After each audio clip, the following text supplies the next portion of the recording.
Itu aja saudara yang saya tekankan dari atas mimbar ini. Mari kita bersama-sama berdoa di hadapan Tuhan sebelum kita membaca Alkitab dan mempercakapkannya di antara kita. Bapa di dalam surga, kami berdoa di hadapan Tuhan, di dalam segala kesederhanaan dan kelemahan kami, di tengah-tengah segala kekurangan kami, kiranya Tuhan, Engkau sendiri berkenan untuk mengaruniakan kepada kami kehadiran-Mu dan firman-Mu, yang akan merubahkan kehidupan orang, membawa kami untuk boleh hidup semakin bagi Tuhan saja.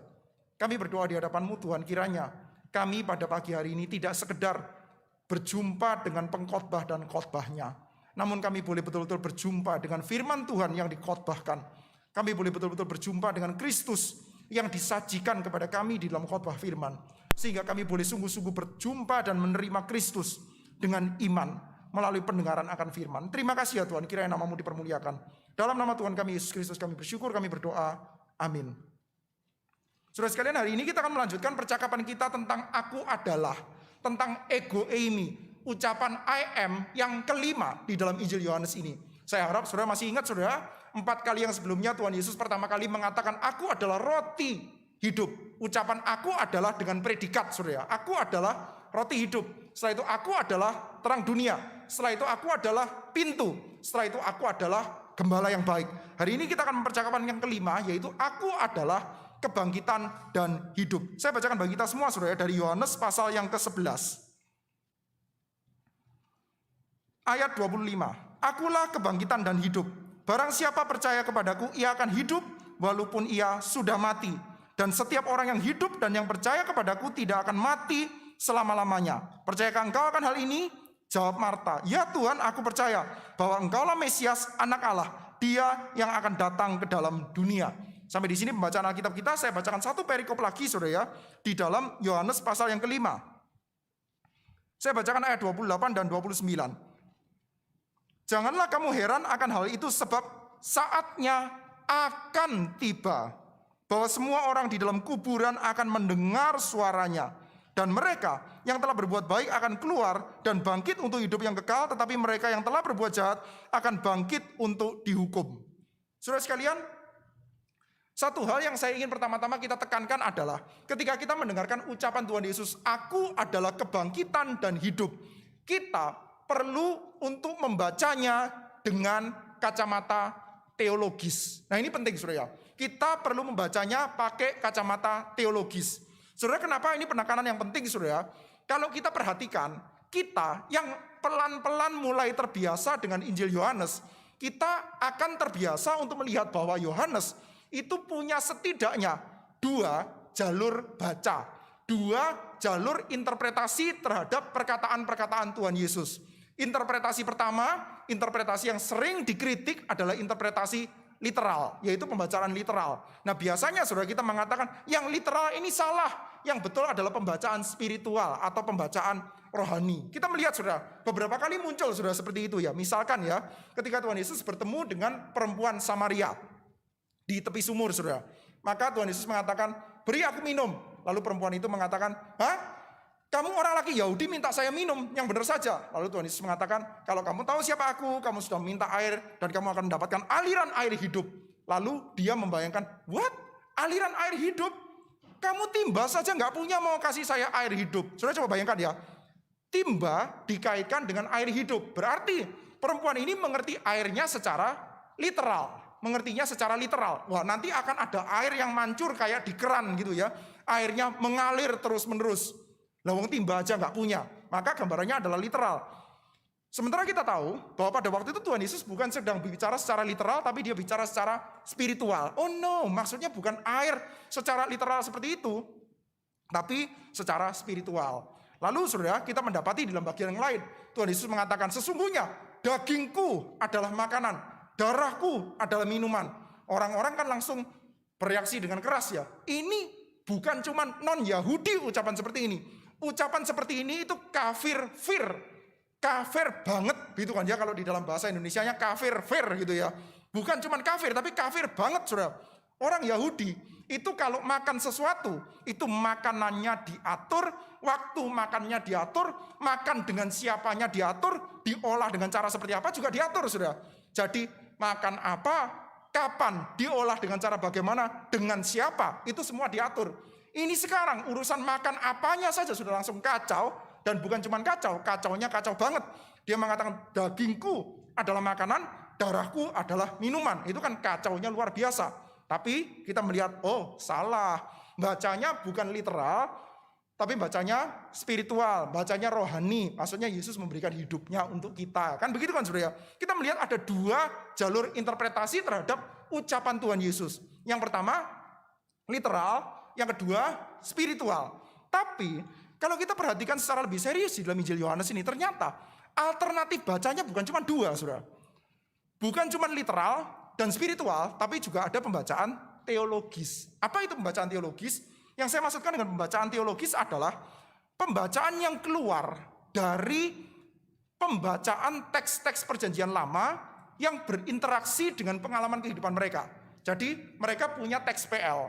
Lalu teks PL itu dibaca, lalu dipercakapkan, lalu dikhotbahkan, diajarkan oleh para rabi, dan hari itu berkaitan dengan kehidupan pengalaman mereka, saudara. Maka itu menjadi pembacaan teologis. Saya ambil contoh, saudara. Tuhan Yesus mengatakan, aku adalah terang dunia. Kita ternyata membacanya bukan secara literal, juga bukan secara spiritual belaka, tapi secara teologis. Maksudnya apa? Ini. Kalau secara literal Tuhan Yesus mengatakan, aku adalah terang. Kita kan membayangkan dia seperti kayak lampu neon, which is bukan. Ya kan? Tuhan Yesus tidak menyala seperti lampu neon ketika dia mengatakan, aku adalah terang. Lalu kita menghayatinya, oh secara rohani, dia menerangi jalan kita. Dia menerangi hatimu yang penuh dengan kegelapan. Secara rohani seperti itu. Betul enggak? Mungkin tidak salah ya, bahwa Yesus memang menerangi hati kita, tetapi itu bukan yang dimaksudkan oleh Yohanes. Lalu apa yang dimaksudkan oleh Yohanes?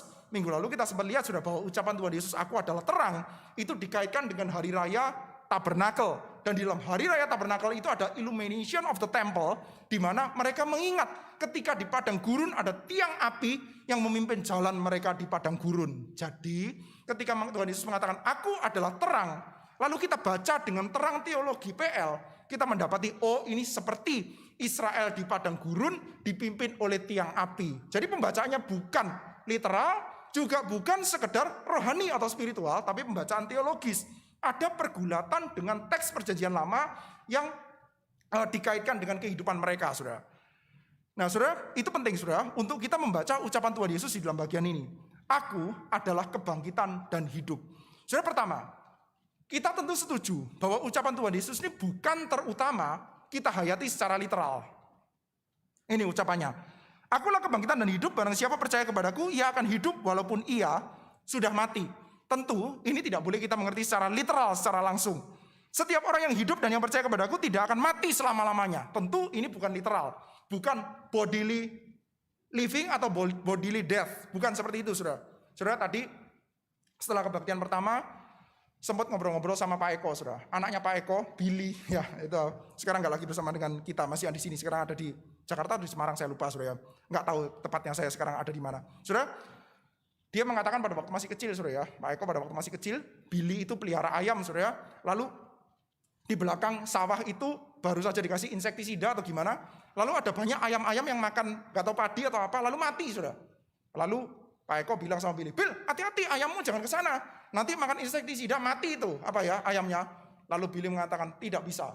Karena ayamku Kristen, gitu kan ya. Ayamku Kristen, sudah percaya sama Tuhan Yesus, Kristen, nggak bisa mati lagi sampai selama-lamanya. Kita tahu, saudara, ya ini anak kecil kan ya, saudara. Pada waktu itu masih kelas 2 SD, saudara, anak kecil.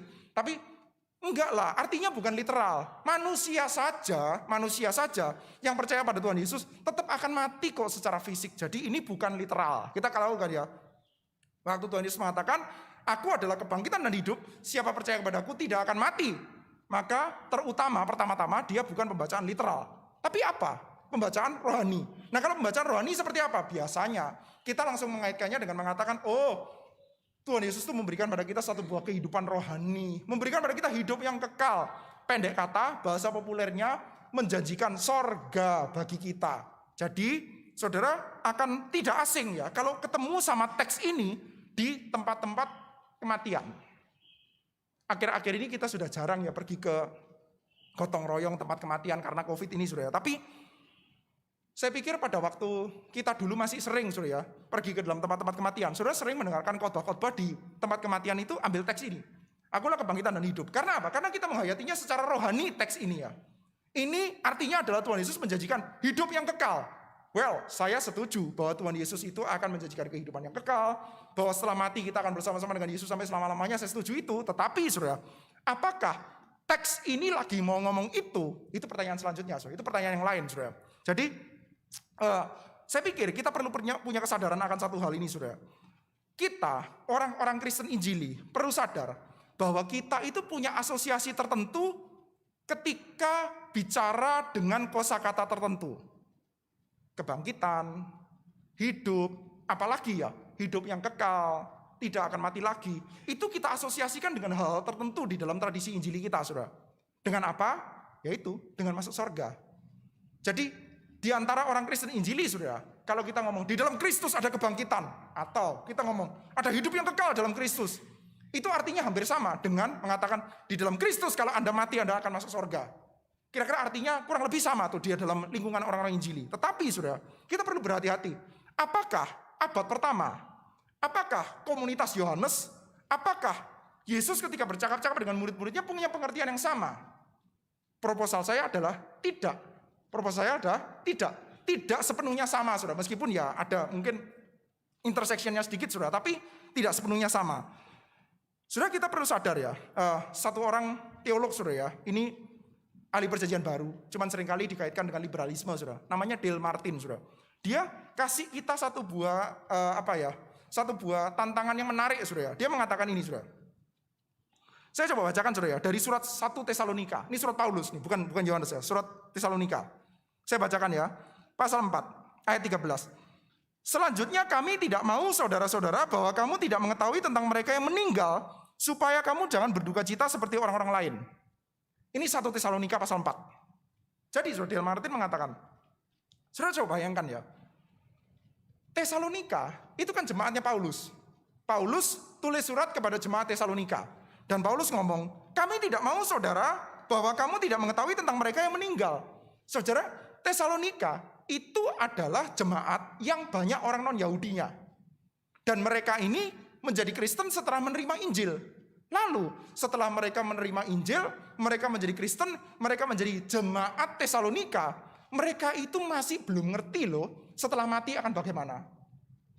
Saudara nangkep isunya ya. Maksudnya gini, saat ini ya kita kalau PI sama orang ya, jangan-jangan ya salah satu hal paling gede yang kita tawarkan ketika kita PI adalah kita memberikan jaminan setelah Anda mati, Anda akan masuk surga.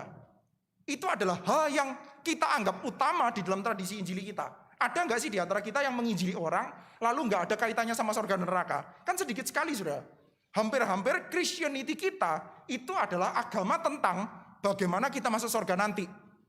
Tapi saudara, itu ternyata bukan kekristenan yang paling awal, saudara. Paulus ketika menginjili jemaat Tesalonika sudah menjadi Kristen, sudah jadi jemaat, ternyata saudara, di dalam lingkungan mereka ada orang yang mati, mereka bingung, saudara. Loh, kok lu mati? Kok lu mati? Yang mati gak bisa diajak ngomong. Loh, kok dia mati? Saudara kita mati, siapa mati? Mereka bingung sekali. Terus gimana dong? Saudara, itu gak pernah terjadi di antara orang-orang Kristen kan, saudara ya? Di antara orang Kristen Injili ya, saudara. Kalau ada di antara kita, saudara, yang siapanya meninggal, kita sudah tahu SOP standarnya, kita tahu, saudara. Karena kekristenan kita, itu ya, kekristenan Injili, itu sebagian besar, itu berbicara tentang SOP, tentang bagaimana setelah Anda mati. Setelah Anda mati, dosamu sudah diampuni, maka kamu masuk surga. Itu SOP standar Christianity Injili saat ini, saudara. Tetapi pada waktu itu enggak. Mereka, saudara, ketika ada saudaranya yang mati, mereka masih bingung. Loh, kok mati sih? Artinya, saudara, Christianity tidak identik, tidak idem dengan pengajaran tentang setelah Anda mati. Maka saudara, sekali lagi, kita perlu berhati-hati ketika kita menyikapi ucapan Tuhan Yesus. Aku adalah kebangkitan dan hidup. Jangan-jangan nih ya, kita tidak boleh menafsirkannya secara literal, kita juga tidak bisa serta-merta mengaitkannya secara rohani dalam artian membawa kita masuk ke dalam sorga. Lalu apa dong kalau gitu? Kalau gitu apa artinya Tuhan Yesus mengucapkan, ego eimi, aku adalah kebangkitan dan hidup, saudara. Nah saudara, untuk itu kita akan coba telusuri dulu, saudara. Ayat 22, ayat 21 dan 22. Kata Marta kepada Yesus, Tuhan, sekiranya engkau ada di sini, saudaraku pasti tidak mati. Tetapi sekarang pun aku tahu bahwa Allah akan memberikan kepadamu segala sesuatu yang engkau minta kepadanya. Saudara, kita melihat ya, pertama-tama ucapan Tuhan Yesus, aku adalah kebangkitan dan hidup, itu ditaruh di dalam konteks cerita Tuhan Yesus menghidupkan kembali Lazarus yang sudah mati. Ya, itu pertama. Jadi ucapan Tuhan Yesus, aku adalah kebangkitan dan hidup, itu tidak diam-diam tahu-tahu diucapkan, tapi diucapkan di dalam konteks ketika Tuhan Yesus akan membangkitkan Lazarus dari kematian, saudara. Lalu kita melihat, saudara, Marta berkata seperti ini, oh Tuhan, andai kata kamu ada di sini 5 hari yang lalu, dia kan sudah mati 4 hari ya, 5 hari yang lalu, tentu saudaraku itu tidak mati. Tapi sekarang pun aku tahu, Allah akan memberikan kepadamu segala sesuatu yang engkau minta daripadanya. Saudara, ucapan ini artinya apa, saudara? Ketika Marta mengatakan, sekarang aku tahu, Allah pun akan memberikan kepadamu apa yang engkau minta daripadanya. Saudara, banyak orang yang berdebat tentang teks ini, saudara. Salah satunya adalah sebetulnya Marta itu berharap Lazarus dibangunkan atau enggak. Tapi saya sendiri lebih cenderung untuk setuju dengan penafsir yang mengatakan bahwa Marta sebetulnya tidak sedang meminta Lazarus untuk dibangunkan. Kalau Bultmann, saudara, dalam hal ini saya setuju dengan Bultmann. Bultmann mengatakan bahwa ini sebetulnya lebih mirip seperti kayak pengakuan iman ketimbang permintaan. Jadi Marta itu mengatakan kepada Tuhan Yesus, Allah akan mendengarkan kepadamu apapun yang engkau minta. Marta sebetulnya enggak request apa-apa, tapi dia memberikan pengakuan iman. Yesus adalah orang yang begitu dekat dengan Bapa. Sudah begitu aja, saudara. Karena kalau kita lihat nanti, saudara, ketika Tuhan Yesus itu pergi ke kuburan, lalu dia bilang, buka batunya, Marta akan mengatakan, loh, jangan, sudah berbau. Marta tidak expect bahwa Yesus akan membangkitkan orang mati. Marta punya kepercayaan akan Yesus, punya certain kepercayaan akan Yesus, dan kepercayaannya Marta akan Yesus itu sangat tinggi, yaitu dia mengatakan, apa yang kau minta, Bapa akan kabulkan. Itu kan kepercayaan yang sangat tinggi, saudara. Tapi saudara, setinggi-tingginya kepercayaan Marta kepada Tuhan Yesus, dia tidak expect kebangkitan. Dia tidak expect bahwa Lazarus itu akan bangkit, saudara.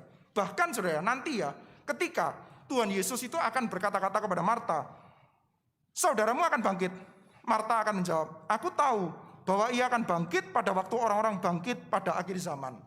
Jadi ucapannya Marta itu adalah ucapan yang mengafirmasi kepercayaan standarnya orang-orang Yahudi Farisi khususnya, saudara. Jadi gini, saudara, gini loh, ucapan ini loh, saudara. Yesus berkata, saudaramu akan bangkit. Kata Marta kepadanya, aku tahu bahwa ia akan bangkit pada waktu orang-orang bangkit pada akhir zaman. Saudara, di dalam level yang paling atas, ucapan ini artinya apa? Saya pikir artinya sesederhana ini, saudara. Mirip ya, kalau zaman sekarang.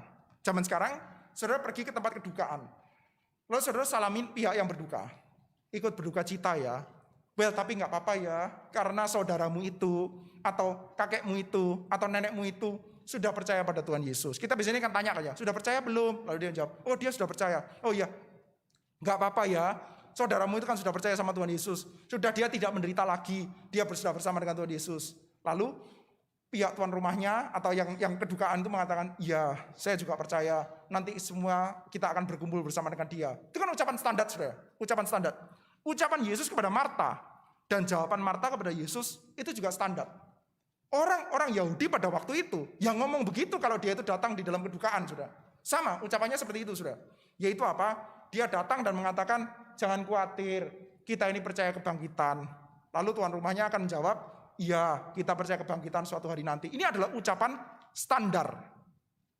Tapi, saudara, Tuhan Yesus raising the bar ya. Tuhan Yesus menaikkan taruhannya dengan mengatakan, akulah kebangkitan dan hidup. Barang siapa percaya kepadaku, ia akan hidup walaupun ia sudah mati. Dan setiap orang yang hidup dan yang percaya kepadaku tidak akan mati selama-lamanya. Percayakah engkau akan hal ini? Jawab Marta, ya Tuhan, aku percaya bahwa engkau Mesias, anak Allah, dia yang akan datang ke dalam dunia. Saudara, saya akan ajak kita untuk melihat, saudara ya, percakapan ini semestinya kita mengerti di dalam dialektika yang seperti apa. Saudara perhatikan ya, kira-kira seperti ini, saudara.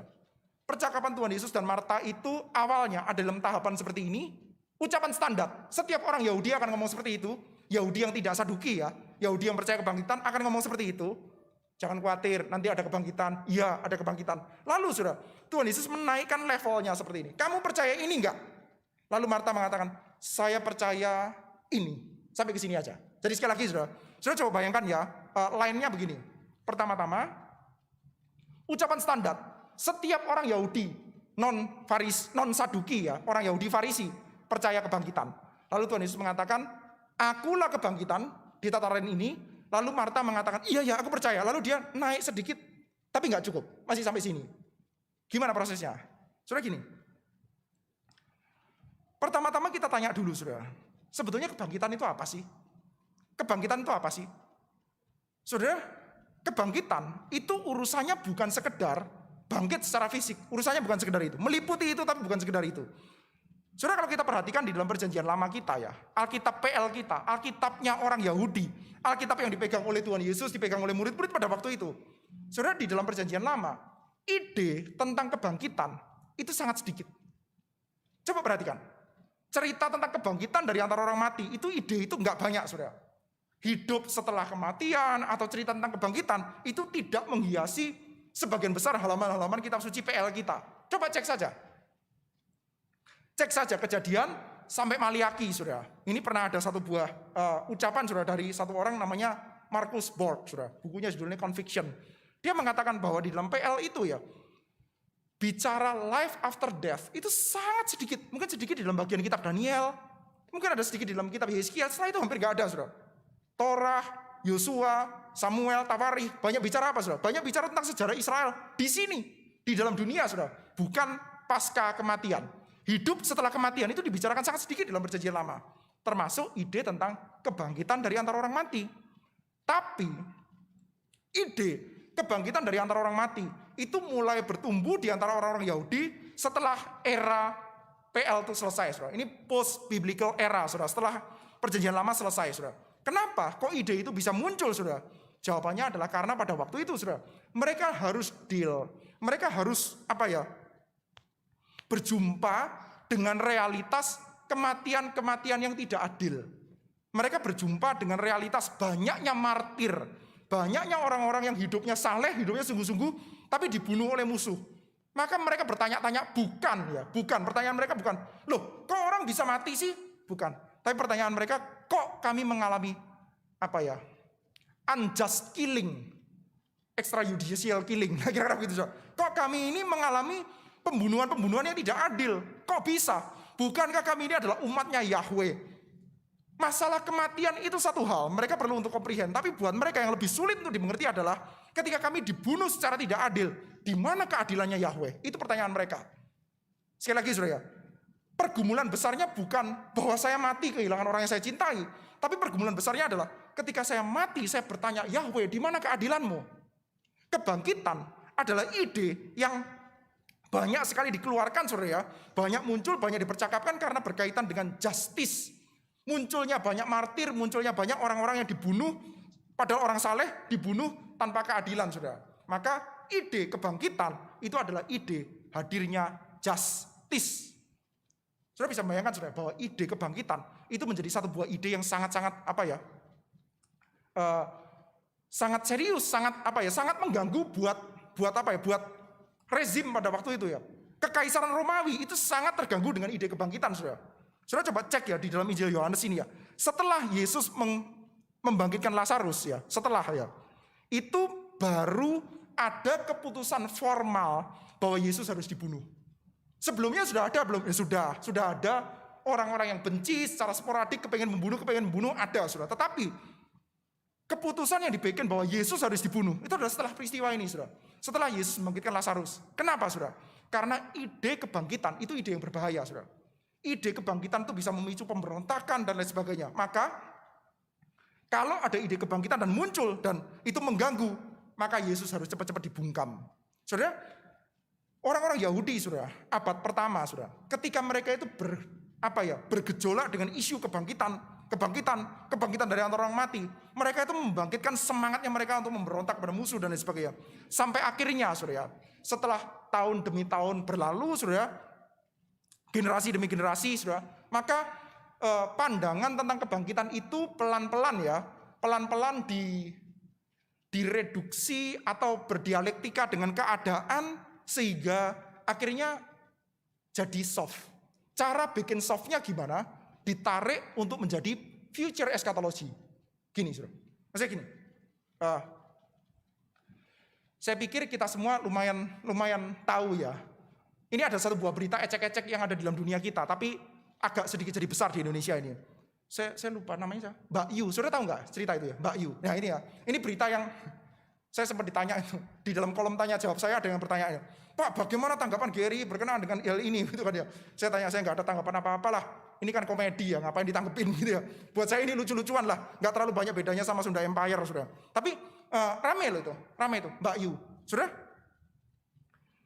Mbak Yu itu kan bilang ya, pergantian presiden, gitu kan, presiden akan. Tapi setelah itu klarifikasi. Maksud saya pergantian presidennya adalah kapan? Pergantian presidennya adalah setelah pemilu 2024 maksudnya. Akan Presiden Jokowi akan diturunkan. Maksudnya adalah 2024. Ya memang wayahe gitu kan ya. Memang udah waktunya pemilu, udah 2 kali, udah enggak bisa dipilih lagi gitu ya. Klarifikasi. Jadi pertama-tama ucapan akan terjadi diturunkan. Heboh sekali. Tapi setelah diklarifikasi, ternyata 2024 kok. Jadi kalem, jadi soft. Saudara coba bayangkan kebangkitan. Mirip seperti itu, saudara. Pertama-tama ketika kita bicara tentang ada kebangkitan, ada justice. Isu itu panas, saudara. Berarti kamu kepengen memberontak sama Romawi ya? Nggak terima ya dengan adanya para martir dan lain sebagainya. Tapi pelan-pelan, saudara, nanti terjadi klarifikasi, saudara. Para rabi mereka berembuk lah, para imam berembuk. Sampai akhirnya pendapat-pendapat itu di satu sisi tetap terpelihara, tapi di sisi yang lain di dalam pandangan rezim cukup aman. Yaitu kapan, saudara? Eskatologi. Saudara ingat gak? Tahun 2018, saudara. Ada gerakan 2019 ganti presiden. Ya, gerakan itu, saudara. 2019 ganti presiden. Wah, itu kan gerakan itu sempat jadi rame, saudara. Kalau di Indonesia itu apa-apa bisa rame lah, saudara. Lalu setelah rame, saudara mengatakan, ini makar nih. Lalu pihak yang satunya ngomong, loh enggak kok, kita enggak kepengen makar. Kita kepengen 2019 ganti presiden itu melalui mekanisme pemilu. Loh baik-baik toh, klarifikasi. Untuk pihak luar, ya pihak luar ngomongnya apa? Melalui pemilu. Tapi untuk pihak dalam, ya nanti urusannya lain. Nah, saya enggak tahu, saudara, gerakan itu seperti apa. Tapi kira-kira seperti itu loh, saudara. Biasanya, ide tentang kebangkitan di antara orang yang Yahudi dipelihara. Akan ada Yahweh yang bertindak dan sebagainya. Tapi begitu ngomong keluar, saudara, maksudnya enggak gitu. Maksudnya itu adalah nanti eskatologi pada kesudahan zaman baru akan ada keadilan. Ya fine. Pemerintahan saudara kalau sudah ngomongnya eskatologis itu enggak masalah, saudara. Saudara di dalam republik ini ya, kalau saudara ngomong nanti ya pada waktu dunia itu berakhir, semua koruptor akan diadili. Koruptor kira-kira gimana? Ya enggak apa-apa. Karepmu terserah, saudara. Asal jangan sekarang gitu. Kalau entar setelah dunia kiamat baru saya dihakimi, terserah lah. Sekarang saya tak korupsi dulu. Kalau kita ngomong ya, sekarang kamu akan dikejar-kejar. Itu bunuh-bunuhan itu. Gitu kan ya. Jadi mirip, saudara. Isu tentang kebangkitan ketika kita taruhnya di dalam future eschatology itu fine. Tapi ketika dibawa kepada urusan realize sekarang, itu jadi menakutkan, saudara. Nah, saudara, itu yang terjadi, saudara. Marta berkata kepada Tuhan Yesus, saya tahu engkau adalah orang yang dekat dengan Bapa. Allah akan mendengarkan apapun yang engkau minta. Lalu Tuhan Yesus mengatakan, betul kamu percaya, aku adalah kebangkitan dan hidup. Siapa percaya kepadaku, dia tidak akan mati. Siapa yang sudah mati, dia akan hidup. Lalu Marta menjawab pernyataan yang standar. Iya, saya percaya, ada hari kebangkitan. Lalu jawaban Tuhan Yesus, kalau kamu cuma percaya itu, percayamu sama orang Farisi sama. Kamu itu enggak jadi Kristen dengan percaya itu. Oke, kalau gitu gimana? Apa yang akan membuat dia itu menjadi Kristen? Apa yang membuat dia itu kepercayaan itu jadi lebih khas Kristen? Jawabannya adalah kamu percaya bahwa di dalam Yesus, di dalam ego eimi, aku adalah kebangkitan dan hidup ini terjadi justice. Lalu Marta menjawab apa? Ya Tuhan, aku percaya bahwa engkaulah Mesias, anak Allah, dia yang akan datang ke dalam dunia. Dia yang akan datang ke dalam dunia. Aku percaya bahwa engkaulah dia. Tapi saudara, itu saja enggak cukup loh, saudara, ternyata. Jadi gini, kita akan melihat ya, sekali lagi saudara, level pertama. Ini level kepercayaan Yahudi standar, Farisi standar. Percaya bahwa Allah itu adil, bahwa suatu hari nanti Allah akan memperbarui segala sesuatunya penuh dengan keadilan. Orang Yahudi juga percaya itu. Lalu Tuhan Yesus mengatakan, itu semua akan terjadi di dalam aku. Akulah sang kebangkitan itu, akulah sang hidup itu. Oke, terjadi dalam Yesus. Marta percaya enggak? Ya, aku percaya. Aku percaya bahwa engkau adalah Mesias, engkau adalah anak Allah. Tetapi, ajakan Tuhan Yesus adalah, kamu mesti percaya bukan cuma bahwa aku adalah kebangkitan dan hidup, tapi hal itu akan terjadi sekarang. Hal itu akan breaking in sekarang. Nah, itu yang buat Marta itu susah, saudara. Sekali lagi, saudara, kita lihat ya. Marta itu tidak meminta kepada Tuhan Yesus untuk membangkitkan Lazarus. Kepercayaan seperti itu ongkosnya terlalu gede, saudara. Kepercayaan seperti itu harga yang harus dibayar itu terlewat besar. Maksudnya, saudara, sekali lagi ya, nanti ya di dalam pasal 11 ya, mulai dari ayat 45, kita sudah mendapati karena kepercayaan akan kebangkitan dan kebangkitannya itu terjadinya sekarang. Terjadi klarifikasi ulang bahwa itu terjadinya sekarang. Maka tidak bisa tidak, saudara. Itu akan menimbulkan perdebatan yang kenceng. Saudara coba bayangkan, saudara, kalau Mbak Yu melakukan klarifikasi lagi, enggak. Maksud saya adalah rezim ini akan jatuh, maksud saya akan terjadi kerusuhan, maksud saya akan terjadi resesi ekonomi sekarang. Maka saudara bisa membayangkan, saudara, itu akan menjadi heboh. Bisa ditangkap polisi itu. Sekarang ditangkap polisi atau tidak saya juga tidak tahu, saudara. Tapi itu urusannya akan menjadi jauh lebih heboh. Karena urusannya dia ngomongnya sekarang. Kalau ngomongnya pergantian presiden nanti 2024, ya udah biasa. Sama, saudara. Bagi pemerintahan Romawi, bagi orang Yahudi juga, kalau Anda mengatakan akan ada keadilan, akan ada kebangkitan, nanti di hari kebangkitan, ya udah, nggak apa-apa gitu aja. Tapi ketika Tuhan Yesus mengatakan, enggak, ini ada klarifikasi. Dan hal itu akan terjadinya sekarang. Maka saudara, Marta pun takut. Marta pun nggak berani untuk meminta sampai ke sana. Dan ketika Tuhan Yesus katakan, ayo bawa saya ke dalam kuburan, buka batunya. Marta pun langsung mencegah. Jangan, dia sudah bau. Saudara, resikonya, sekali lagi saudara, resikonya itu bukan sekedar keluar Lazarus yang masih bau, bukan. Resikonya adalah keluarga mereka ini akan menjadi satu buah display tentang kuasa keadilan Tuhan yang sedang breaking in. Saudara, ada beberapa scholar, saudara ya, yang mempertanyakan ya. Saudara, kalau kita lihat ya, di dalam Injil Yohanes kita, hal yang akhirnya membuat Tuhan Yesus tuh secara resmi dijadikan tersangka untuk dibunuh. Ini kan peristiwa Tuhan Yesus membangkitkan Lazarus. Artinya, ini adalah peristiwa yang amat sangat besar sekali dan penting sekali secara sosial politik pada waktu itu. Pertanyaannya, kenapa di dalam Matius, Markus, Lukas gak ada cerita ini? Kenapa, saudara? Kenapa kalau dalam Matius, Markus, Lukas, urusan Yesus itu dijadikan kriminal, harus dibunuh, itu adalah urusan ketika dia itu obrak-abrik bait suci Yerusalem. Kan beda ya, saudara ya. Saudara, kalau kita lihat ya, Sinoptik sama Yohanes itu sama-sama mencatat Yesus dimatikan di atas kayu salib. Tapi saudara, Sinoptik mencatat bahwa Yesus itu nanti diputuskan dia harus dibunuh. Setelah ngapain? Setelah dia itu ngobrak-ngabrik bait suci Yerusalem. Sementara di dalam Injil Yohanes, Yesus itu diputuskan dia harus dibunuh. Kapan, saudara? Setelah dia membangkitkan Lazarus. Pertanyaan kita sederhana.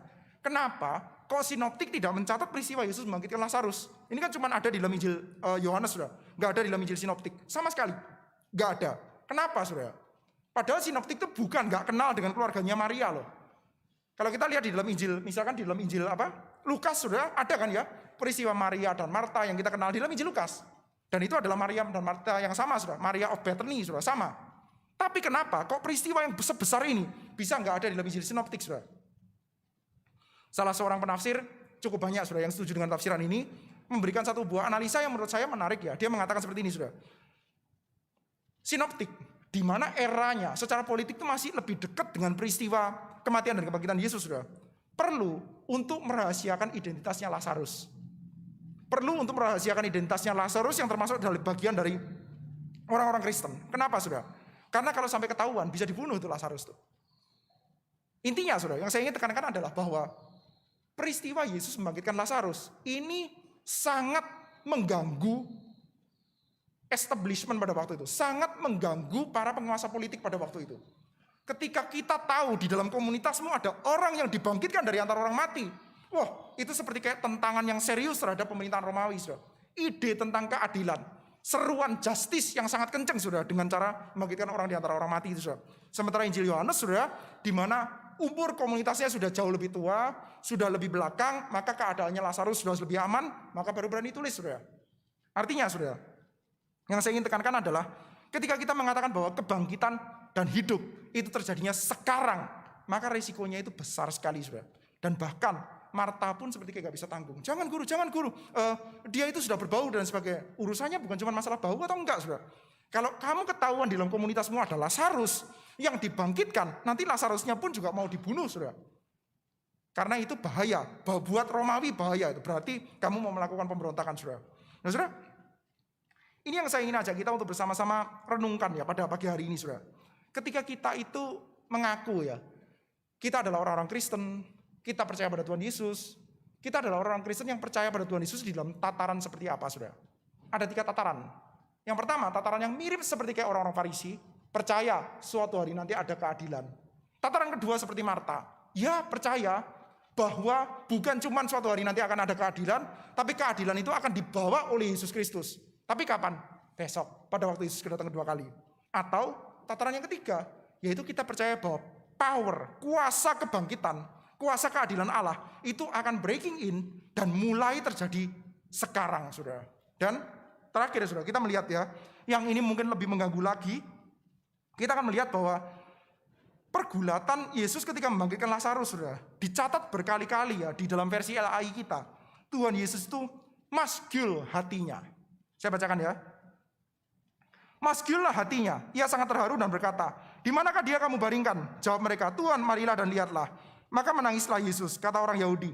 "Lihat betapa kasihnya kepadanya." Tetapi beberapa orang di antaranya berkata, "Ia yang memelekkan mata orang buta, tidak sanggupkah ia bertindak sehingga orang ini tidak mati?" Maka masgullah pula hati Yesus. Ia pun pergi kubur itu, dan kubur itu adalah sebuah gua yang ditutup dengan batu. Kata Yesus, "Angkat batu itu." Marta, saudara orang yang meninggal itu, berkata kepadanya, "Tuhan, ia sudah berbau dan sudah 4 hari ia mati." Jawab Yesus, "Bukankah sudah kukatakan kepadamu, jika engkau percaya, engkau akan melihat kemuliaan Allah." Nah, ini baru setelah itu Tuhan Yesus membangkitkan Lazarus. Berkali-kali dicatat, masgullah hati Yesus, terharu, menangislah, masgullah pula hati Yesus. Apa ini artinya, saudara? Saudara, pada umumnya penafsir mengatakan bahwa Yesus itu bukan sekedar sedih, tapi ada nuansa marahnya. Kalau mau berpikir tentang sedih kehilangan Lazarus, sebetulnya nggak terlalu perlu, dia tahu sebentar lagi Lazarus dibangunkan kok. Udah nggak usah sedih, tenang aja, saya tahu apa yang saya lakukan. Lalu semua orang sedih merata, tenang, diam. Kamu tahu ya, sebentar lagi. Let's come and see. Lazarus keluar. Mestinya kan begitu, sudah. Kalau ini cuma urusan sedih-sedihan loh ya. Sedih kehilangan orang yang dicintai. Dia tahu bentar lagi dibangunkan kok. Tapi sudah, di sini ada kemarahan. Masgul, ada sedih, ada marah. Marah sama apa, saudara?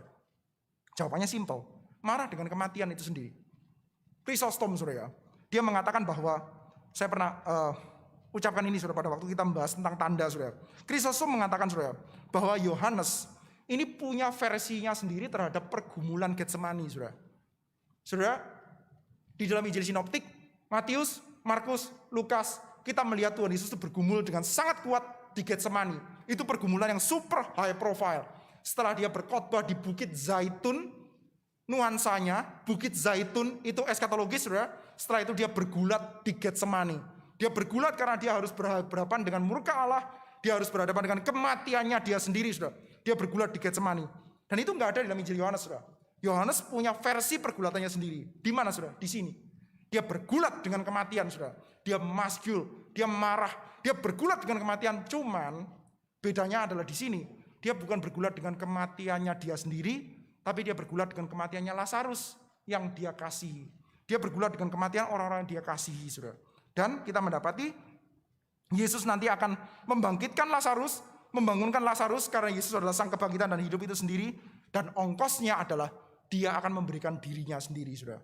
Maka, saudara, saya ingin mengajak kita untuk bersama-sama melihat dan merenungkan hal ini secara sederhana, saudara. Yang pertama-tama, kita sebagai orang Kristen ya, kalau ditanya, apakah kamu percaya bahwa segala sesuatunya akan menjadi baik dan sempurna di dalam Yesus Kristus? Percaya.